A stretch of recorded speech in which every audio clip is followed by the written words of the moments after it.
Bueno, buenos días a todos.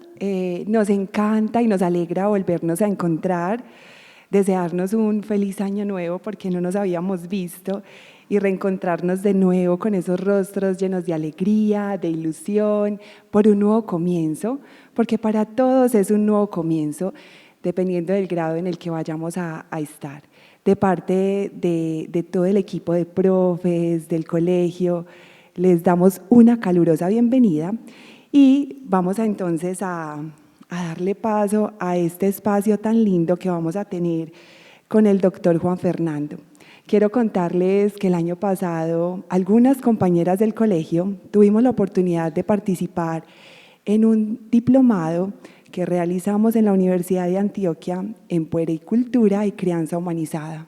Fue definitivamente un espacio de mucho aprendizaje en el que vamos a tener la oportunidad también de continuar poniendo en práctica todos esos saberes mediados también por estos médicos especializados en todo lo que hacemos con los niños y las niñas. Entonces, quiero decirles que se disfruten este momento, que tengan ese tiempo de atención plena y les doy la bienvenida a un año lleno de armonía.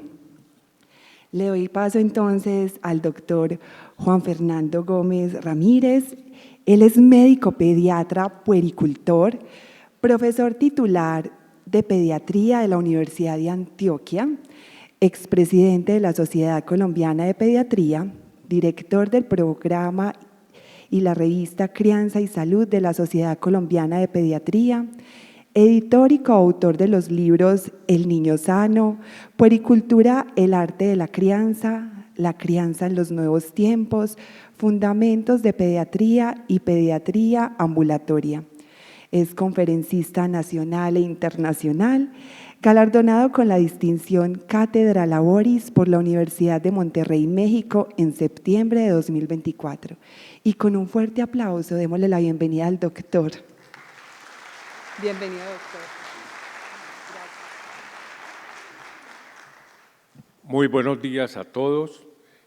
Quiero decirles que me siento muy honrado con esta invitación que me han hecho las directivas del Colegio de la Enseñanza, institución a la que he estado vinculado desde hace muchos años, habida cuenta de que mi hija es egresada de este colegio. O sea que me siento muy contento en esta bella mañana para que podamos conversar unos minutos alrededor de la crianza, la educación y la socialización de vuestros hijos e hijas. En armonía con lo que nos decía Catalina, Antonio Machado, un gran poeta español, decía: empieza la vida, siempre empieza la vida. Yo creo que esta mañana se ajusta perfectamente a esa bella afirmación poética de Antonio Machado, porque cada año que inicia es un año totalmente nuevo para todos, con nuevas esperanzas, con optimismo, también con algunas preocupaciones, pero en ese contexto el proyecto de vida como padres que se constituyen en un elemento fundamental de lo que es el discurrir de nuestra existencia como adultos.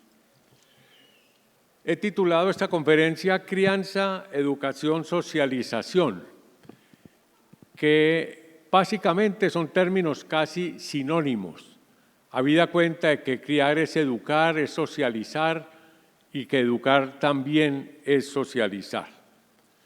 Pero miremos esta reflexión de un pediatra argentino que dice: la crianza de los hijos compromete a los padres en todas las aspiraciones para el futuro y llama todas las emociones de su pasado.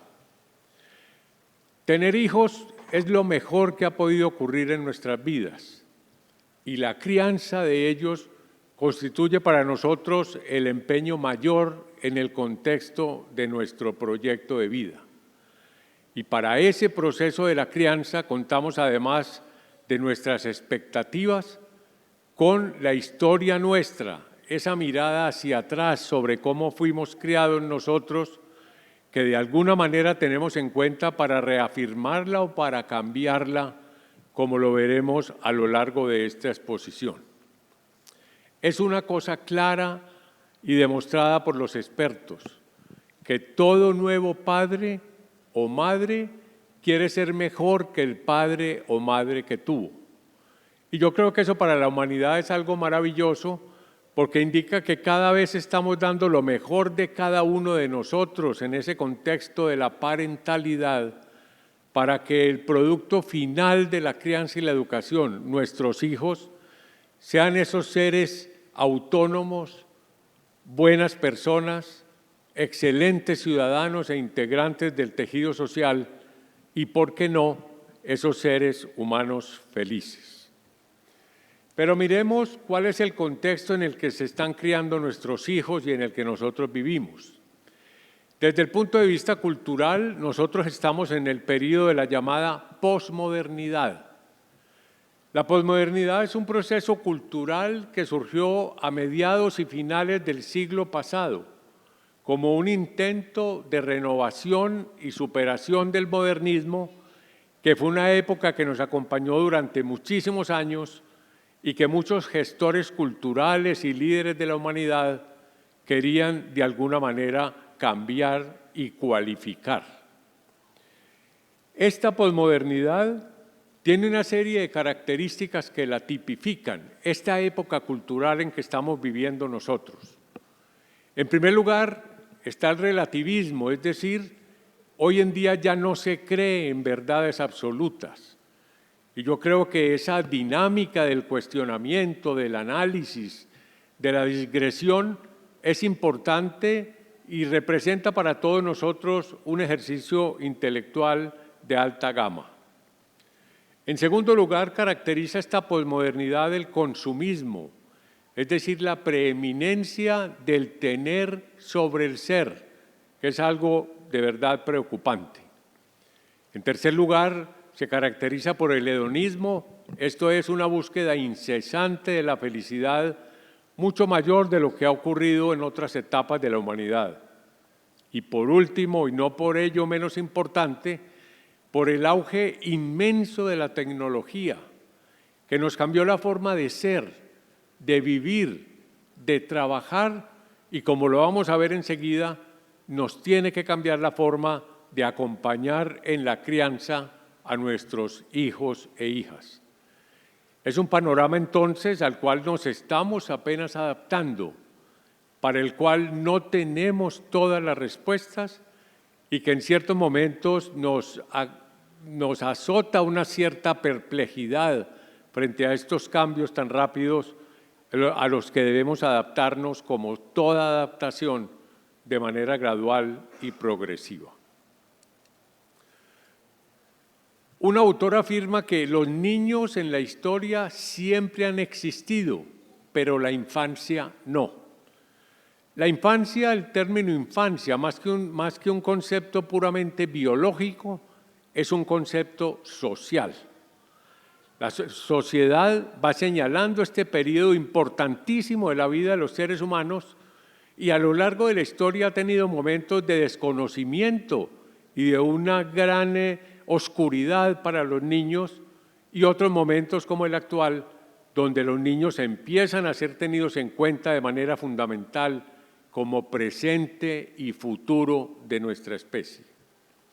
Es así como en la época antigua los niños no eran prácticamente tenidos en cuenta y este periodo de la vida se pasaba de una manera lo más rápido y lo más desconocida que fuera para que rápidamente se incorporaran a las metodologías del trabajo y de la actividad.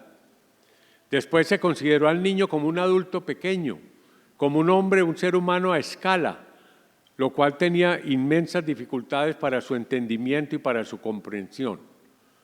Hoy se consideran los niños y niñas como seres humanos únicos e irrepetibles, sujetos plenos de derechos y también de deberes, a quienes debemos acompañar durante todo este proceso de la crianza y la educación. Esa danza del concepto de infancia, a medida que la sociedad cambia, nos tiene a nosotros hoy, a ustedes como padres de familia, en un proceso de reconfiguración de reajuste, de acomodamiento del concepto de niñez a los nuevos tiempos que estamos viviendo en la actualidad. Miren, los niños de hoy y las niñas como sujetos de crianza son seres totalmente distintos a quienes fuimos nosotros, y específicamente yo, hace 50 o 60 años. Esa nueva condición de los niños, ese desarrollo alcanzado como proceso evolutivo favorable, hace que los métodos de crianza que utilicemos hoy con sus hijas e hijos tengan que ser distintos a los que se utilizaron hace 30 o 40 años. Ese es el primer concepto que quiero que nos quede claro en esta mañana. Los niños de hoy han logrado mayores grados de autonomía en sus formas de explorar el mundo, de socializarse y de educarse. Hoy los niños tienen acceso por medio de la tecnología a la información que nosotros no tuvimos cuando estábamos en esa etapa de la vida. Y la información que recibíamos dependía necesariamente del adulto, situación que no se da en las condiciones en que crecen y se desarrollan los niños en la actualidad. Miren esta niña que, por ejemplo, es zurda. Yo recuerdo lo que sufrimos los zurdos, yo lo era porque dejé de serlo en mi niñez, porque nuestros padres amorosa y equivocadamente pensaban que eso era algo que había que corregir. Hoy tenemos claro que la surdera, el ser zurdo, es una condición perfectamente normal y el mundo y la educación han podido adaptarse a esta condición, hasta el punto que hay excelentes cirujanos zurdos para quienes se diseñan implementos especiales para ellos y que han podido desarrollar todas sus aptitudes en estos nuevos tiempos, situación que era bien compleja y difícil hace 40 o 50 años. La palabra crianza viene del latín creare, que significa etimológicamente, entre otras cosas, instruir, educar y orientar. Los seres humanos somos seres de crianza prolongada y somos así porque nacemos en una condición de inmadurez manifiesta. Todos ustedes tienen muy presente lo que fue cuando sus hijas e hijos estaban recién nacidos. Esa condición como de inmadurez extrema que hace necesario una cantidad de cuidados para que se mantenga la vida y las condiciones de salud, situación que en otras especies anteriores evolutivamente a la nuestra no se dan. Un potrillo en 48 horas deambula y busca el alimento solo. Y así ocurre con especies de aves y con otra serie de mamíferos, etcétera, donde el comportamiento instintivo es lo que predomina, a diferencia de los seres humanos que tenemos un comportamiento instintivo muy pobre, pero que tenemos el desarrollo cerebral y de la inteligencia que se va dando después del nacimiento, con los cuidados que recibimos inicialmente de nuestros padres y cuidadores, y luego con el proceso educativo en el que ustedes están aquí comprometidos, que nos llevan de alguna manera a ese desarrollo maravilloso de la personalidad, de la inteligencia, de la intelectualidad. Pero esa condición es bien importante y por eso necesitamos crianza, y una crianza muy prolongada que ocupa casi un cuarto de la vida de nosotros. La crianza termina al final de la adolescencia, a los 20, 22 años, y en concepto de expertos como la Organización Mundial de la Salud, se está prolongando la adolescencia hasta los 25 y aún hasta los 30, habida cuenta de que el desarrollo cerebral fundamentalmente no termina hasta esas edades. Hoy, la palabra más importante para interpretar la crianza es el verbo acompañar. Más que instruir, educar y dirigir a nuestros hijos, hoy se habla de acompañar de una manera inteligente a que crezcan y se desarrollen, de una manera reflexiva, de una manera activa, pero dejando ser, permitiendo que esos niños vayan surgiendo en el contexto de la crianza, en ese camino hacia la autonomía, que es el destino final como seres humanos.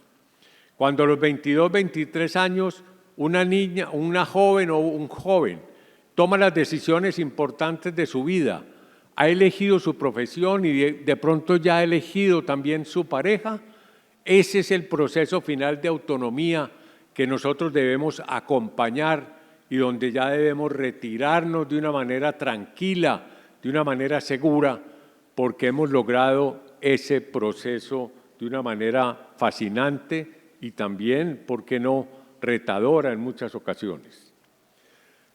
Hoy en día, una escuela de padres en la que trabajamos un tiempo y que antes había definido este verbo acompañar, que me encanta esta definición, dice: acompañar es estar con el otro, apoyándolo con amor y respeto en el encuentro consigo mismo, estableciendo relaciones profundas y respetuosas de diálogo que permitan crecer y compartir recíprocamente sin que cada uno deje de ser lo que es.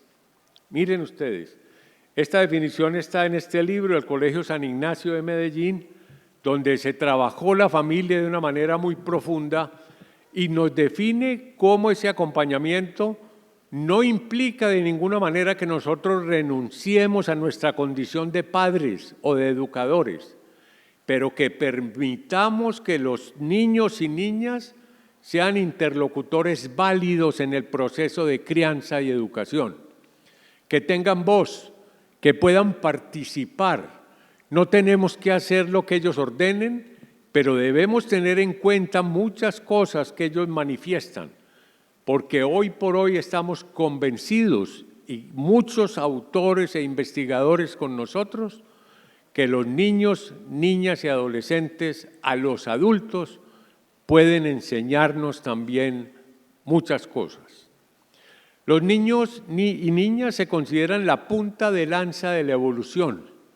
Cuando yo voy a una clínica a revisar un recién nacido, debo tener en cuenta que es el último modelo de niño, el modelo más elaborado, este que nació anoche, que recoge toda la evolución de la especie humana hasta ese momento. Y ese niño tiene cosas que si somos con una mirada atenta, con una escucha empática, nos puede enseñar a lo largo de la vida, como ustedes seguramente ya lo habrán percibido. Este autor español dice: acompañar es añadir algo a la vida de los demás. No somos seres pasivos que estamos ahí, vamos añadiendo, vamos participando, vamos permitiendo ser al otro, y en esa unión, en esa amalgama que hacemos con los hijos, vamos creciendo con nuestra orientación, pero permitiendo la participación y reconociendo su interlocución en el proceso de la crianza. Y esto lo quiero decir porque durante muchos años el sistema de crianza con el que yo me eduqué con mis padres era una crianza muy procedimental, era una crianza muy prescriptiva, donde el adulto estaba aquí arriba y el niño estaba abajo, donde uno preguntaba: ¿y esto por qué? Y las madres y los padres nos decían: no, porque no, y punto, no se hable más. Ese era un estilo de crianza. Adoro a mis padres y ustedes a los suyos, pero ellos con todo el amor del mundo, ese era su conocimiento y así procedían. Hoy tenemos otros conocimientos, tenemos otras aproximaciones y sin deponer nuestra condición de padres y educadores, permitimos esa relación y esa participación que estoy seguro nos enriquece a todos. Miremos cuáles son los elementos fundamentales de la crianza.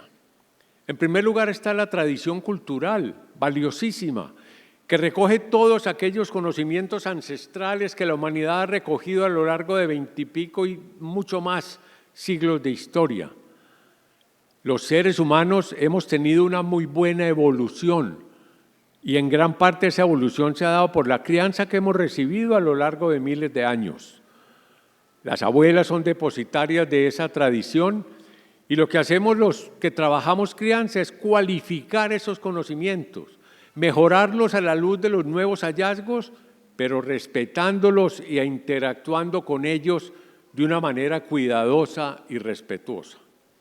En segundo lugar está el sentido común, que nos permite resolver casi todas las situaciones de la crianza, sin tener doctorado, licenciatura, nada, el simple sentido común. En tercer lugar y fundamental como referente es el amor incondicional. Es algo que no puede faltar jamás en la crianza y yo me atrevo a decir que también en la educación. Goethe tiene una reflexión muy bella que dice: solo aprendemos de aquellos a quienes amamos. Ustedes saben lo fácil que era aprenderle a un profesor a quien nosotros queríamos, llamábamos y nos amaba, y lo difícil que era aprenderle a un profesor con quien no teníamos una relación amigable ni empática. Y por último, en la crianza son importantes algunos conocimientos científicos que hoy en día se agrupan bajo el nombre de la puericultura, que etimológicamente es pueros, niño, y cultura, cultivo, cuidado de los niños. Por eso cuando me presentaron a mí decía pediatra puericultor, porque llevo 30 años trabajando crianza de los niños en un grupo académico que tenemos en nuestra Universidad de Antioquia. O sea que entonces todo ello, estos 4 elementos constituyen la crianza, y la crianza es para ustedes como padres un compromiso existencial. Es lo fundamental, en la crianza nos la estamos jugando toda con nuestros hijos. Es un proceso de información y de formación. Miren, la crianza nos cambia a los adultos, mucho nos cambia en nuestro comportamiento, y hay estudios imaginológicos cerebrales que demuestran que el cerebro del padre cambia durante la crianza, al igual que el de la madre. Y la crianza como acompañamiento reflexivo. Hoy en crianza no tenemos verdades absolutas. Nuestros abuelos criaban derechos, como los criaron a ellos criaban, y lo hacían con las mejores intenciones, y los queremos mucho y los respetamos. Hoy en día hay otros elementos, hoy en día tenemos que reflexionar como padres, tenemos que discernir muchas cosas, porque los nuevos tiempos nos obligan a ello, y la inteligencia y el desarrollo de sus hijas e hijos hacen necesario este nuevo proceso. Criar implica dudar, eso es lo único seguro, dice Irene Vallejo, una gran escritora española de nuestro tiempo. Y sí implica dudar, ¿por qué? En primer lugar, porque en la crianza nadie se quiere equivocar. Es decir, ningún padre se quiere equivocar en la crianza de sus hijos. Incluso mentalidades antisociales que se han estudiado con respecto a sus hijos, lo que les queda de ético y de axiológico, lo sacan, y de qué manera cuando de sus hijos se trata. Y en segundo lugar, dudamos porque en la crianza no hay reglas fijas. En términos coloquiales podríamos decir no hay un manual del usuario. La crianza implica un proceso individual con cada uno de nuestros hijos, habida cuenta de que cada uno de ellos es único y es irrepetible. Quienes de aquí tienen 3 o 4 hijos saben que afrontan 3 o 4 procesos de crianza diferentes. No es lo mismo acompañar en la crianza a un niño tímido, a otro alebrestado, a otro introspectivo. Las madres en su sabiduría natural, y los educadores deben saberlo también, encuentran la manera de meterse en ese lenguaje afectivo de cada uno de los hijos o de cada uno de sus alumnos para establecer con ellos esa relación reverberante de acompañamiento que va a llevar en ese camino final hacia la autonomía. Por eso en la crianza encontramos muchos dilemas. Estoy seguro que ustedes muchas veces han dudado, como dudé yo como padre y como dudo ahora como abuelo. No fue lo mismo la crianza de mis hijos, que ya tienen 40 y 42 años, que la de mis nietos, que tienen 7 y 9 en este momento. O sea que yo he vivido esas 2 etapas, y por ello veo estos dilemas que se nos presentan hoy en el acompañamiento a la crianza. El dilema se define como una situación en la que es necesario elegir entre 2 opciones, igualmente buenas o malas. Y miremos algunos dilemas en este momento. En primer lugar, hay un señalamiento que me parece muy interesante y es el hecho de que si somos padres jardineros o padres carpinteros.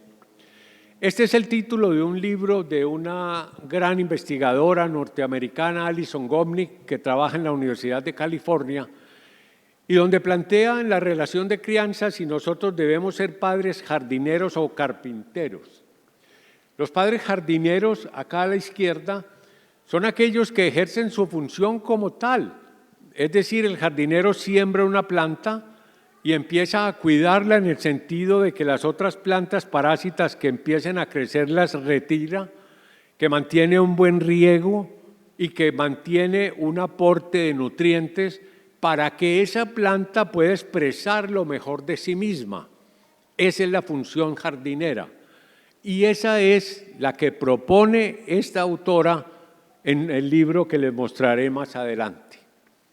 Las tendencias, gracias Catalina, las tendencias en la crianza hoy es a una función de jardinería, cuidadosa, presente, delicada y que permita que la planta surja como ser humano que es, con lo mejor de sus actitudes y de sus aptitudes. En segundo lugar, está la función de padres carpinteros, que acompañó mucho tiempo el proceso de la crianza y donde los padres decían, voy a esculpir un niño como yo lo quiero hacer. Es decir, se hablaba como de fabricar el adulto que yo deseo. Y por eso muchos padres decían, yo quiero que sea el futbolista que yo no pude ser, que sea el cantante que yo no pude ser, o que sea el religioso que yo tampoco fui. Esa tendencia ha pasado en los tiempos y en las aproximaciones a la crianza, porque desconoce el niño como individualidad, como ser humano, como interlocutor válido, con aptitudes y actitudes que son totalmente distintas. Y en eso hemos logrado muchas cosas. Yo recuerdo cuando un joven decía que quería estudiar gastronomía. Yo en 50 años de pediatra he escuchado lo que ustedes quieren y me decía un papá, doctor, ¿cómo le parece?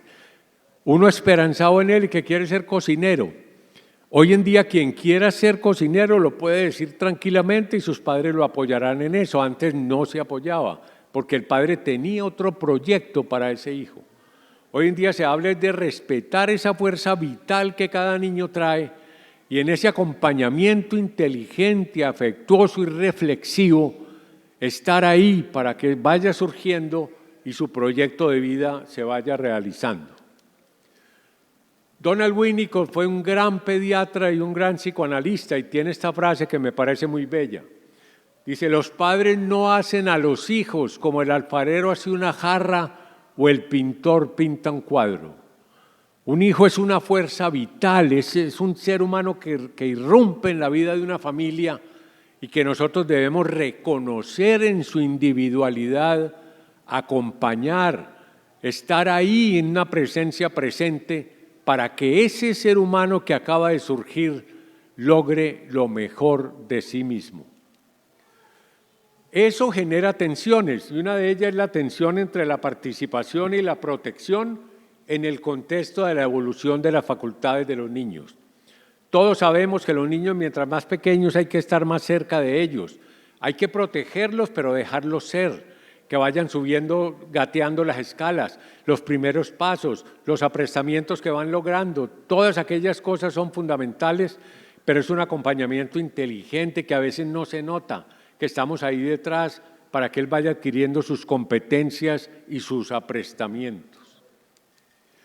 Este es el texto del que les hablaba, que me parece muy interesante porque es una aproximación muy humanista y muy inteligente a la crianza. En segundo lugar, otra duda que tenemos es la crianza como ecuación versus la crianza como camino. Como todas las situaciones difíciles en la vida, uno quisiera tener una fórmula para resolverla y tener la fórmula y decir, un niño inteligente y buena persona se hace esto más esto menos esto y nos da este resultado. La crianza no es una ecuación. La crianza es una elaboración que tenemos que ir haciendo con nuestra presencia, con nuestras ideas, con nuestra contención muchas veces, con nuestro ejemplo, sí que es importante. O sea que no existen ecuaciones para la crianza, sino que es un camino que recorremos reflexiva y amorosamente con nuestros hijos durante varios años de la vida. Gabriel García Márquez, en un ensayo muy bello que se llama Un manual para ser niño y que les recomiendo, tiene esta reflexión. Dice, los padres quisiéramos siempre que nuestros hijos fueran mejores que nosotros, pero no siempre sabemos cómo. Ese es el cómo que todos quisiéramos saber, y a eso nos ayuda la puericultura como ciencia y arte de la crianza. Porque si los padres se educan en la forma como crecen y desarrollan sus hijos, que cualquier profesional como ustedes puede aproximarse a lo que es el crecimiento y el desarrollo de sus hijas y de sus hijos, ese acompañamiento va a ser mejor e iremos encontrando el cómo hasta donde sea posible. Otra tercera duda es el adultocentrismo, que es la crianza basada en el adulto. Yo soy su papá y punto. Versus el vinculocentrismo, que es la unión entre el padre y el hijo.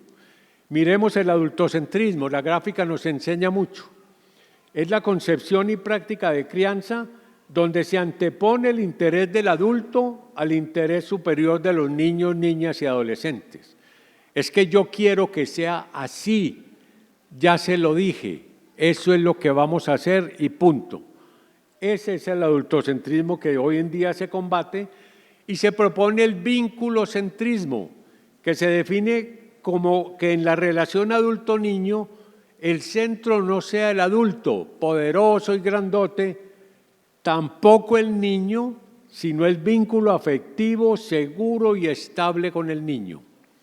No queremos cambiar un adultocentrismo por niñocentrismo, es una equivocación. Lo debemos cambiar por un vinculocentrismo donde estemos el adulto y el niño con la orientación nuestra, amorosa y gratificante, pero que permite al niño ser protagonista de su propio desarrollo. El vinculocentrismo es pasar del autoritarismo, porque yo digo y punto, con palmada en la mesa a veces como ocurría, al acompañamiento empático y de la exigencia de la obediencia ciega a la comunicación profunda y sincera en el contexto del amor sin condiciones. No hay crianza que sirva sin amor incondicional.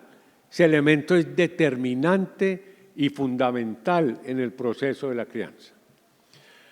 Hoy en día hay una tendencia muy grande a etiquetar los niños. Y entonces decimos, no, es que este es hiperactivo, este tiene un TDAH, este tiene una cosa, este tiene la otra. Hay una tendencia también entre los expertos en crianza a que nos dediquemos más a la crianza y menos a la terapia. Muchas manifestaciones de los niños, más que enfermedades, son expresiones de disfuncionalidades en el hogar, en el proceso de crianza.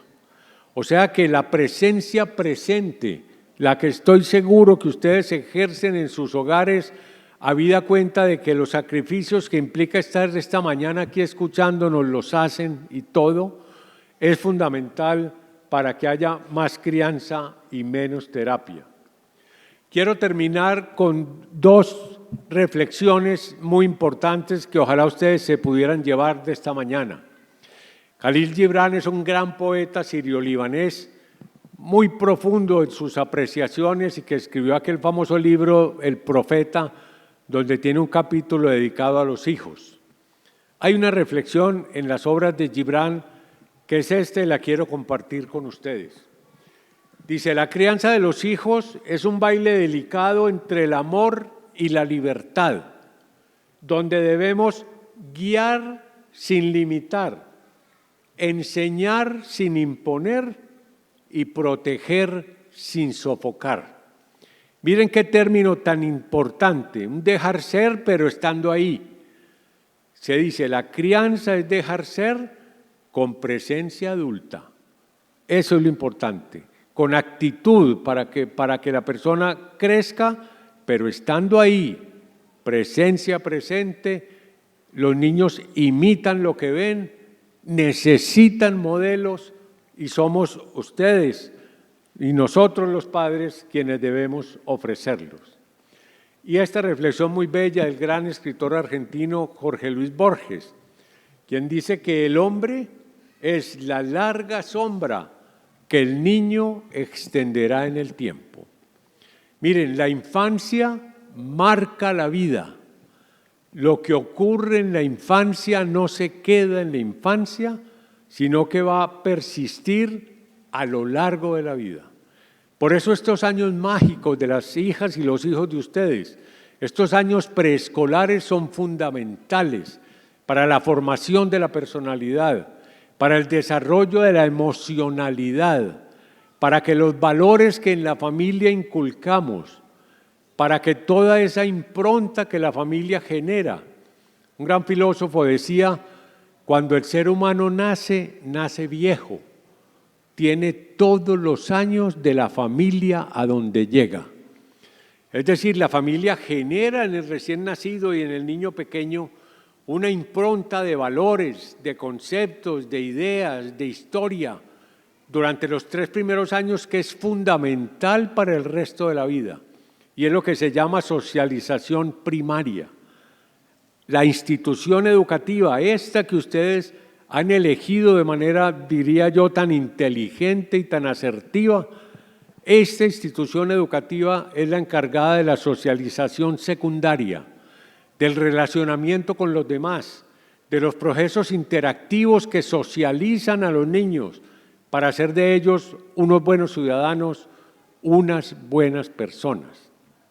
Recordemos que la educación, el proceso en el que ustedes ya están involucrados con sus hijos, se ha dicho que es el pasaporte para la libertad.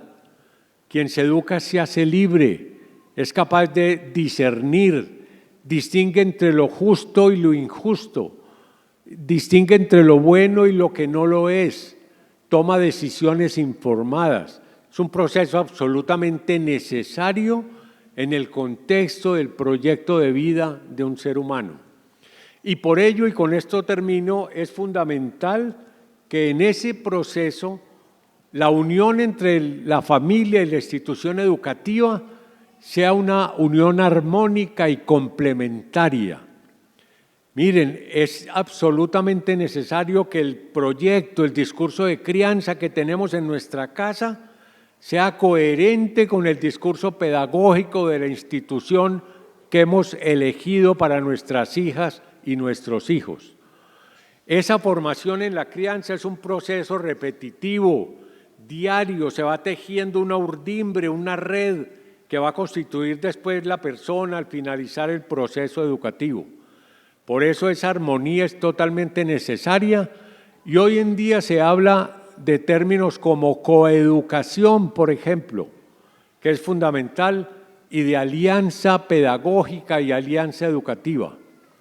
En pediatría tenemos la alianza terapéutica, cuando nos unimos con los padres y con el niño para que un tratamiento sea exitoso, sea eficaz y dé los resultados que esperamos. En el proceso educativo esa alianza es absolutamente necesaria y el hecho de que los padres se involucren en el proceso, no de una manera pasiva, porque puede ser una manera dialógica también, donde haya diálogo, donde se puedan discutir ideas y donde puedan surgir elementos que enriquezcan ese maravilloso proceso de acompañamiento. Quisiera entonces dejar ahí estas consideraciones con la esperanza de que tengan ustedes 2 o 3 ideas que consideramos de verdad y con toda honestidad fundamentales en el momento en que están sus hijas e hijos y en el que están ustedes en ese maravilloso proceso de acompañamiento. Muchas gracias.